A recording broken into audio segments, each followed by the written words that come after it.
खुलुमबाय स्टुडियोआव आं उदांस्रि मुसाहारि बेंटल फरायसालिमानि गायसनगिरि फोरमायखो फैजों आबुङै मिथिना लानि। मोनसे समाव आं बे बेंटल कलेजावनो फोरोंगिरिमोन।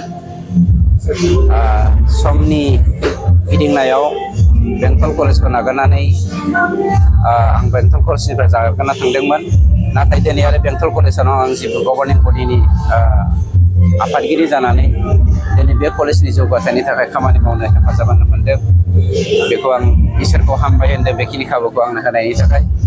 नाथाय दुखुनांथाव बाथ्राया जादों 30 बोसोर बेंटल कलेजखौ गायसननानै दिनैसिम मोजाङै जौगाहोना लाबोनानै बे बिदायनि समावहाय जों बिथांखौ बिदाय होनांनाया जोंनि थाखाय दुखुनांथाव बाथ्रा। नाथाय मिथिंगानि दा धोरोम बे धोरोमनिफ्रायबो जों मालाबाबो एरखेनो हाया। मानसिहा मोनसे सम थायो, बे सम बायदि गावनि खामानिखौ मावनांगौ जायो। जायनि थाखाय जोङो अनेस्टि आरो रेसपन्सिबिलिटिखौ नोजोर बोनानै खामानिफोरखौ गावबा गाव बिबानफोरखौ जों मावबोगासिनो दङ आरो मावबाय थादों।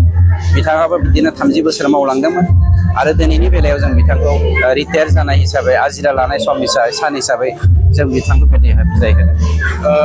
दा जे गोलाव सम नैबे कलेजाव बिबान लानानै खामानि मावबाय, जिबि आरो बिथांजों नि गेजेराव जे सोमोन्दो लाखिलायनानै नैबे ओनसोलनि जे कलेज बेखौ फोजौनायाव बेसेबां जाफुंसारदों होननानै? बहुद जाफुंसारदों।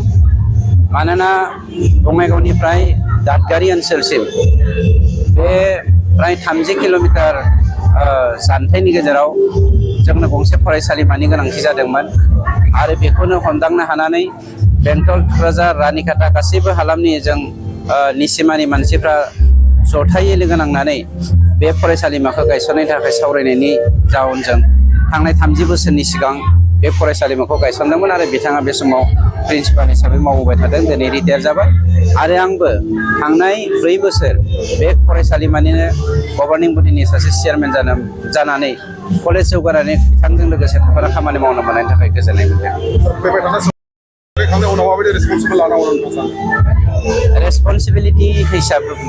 रेसपन्सिबिलिटिया मानसि हिसाबै बयहाबो थायो।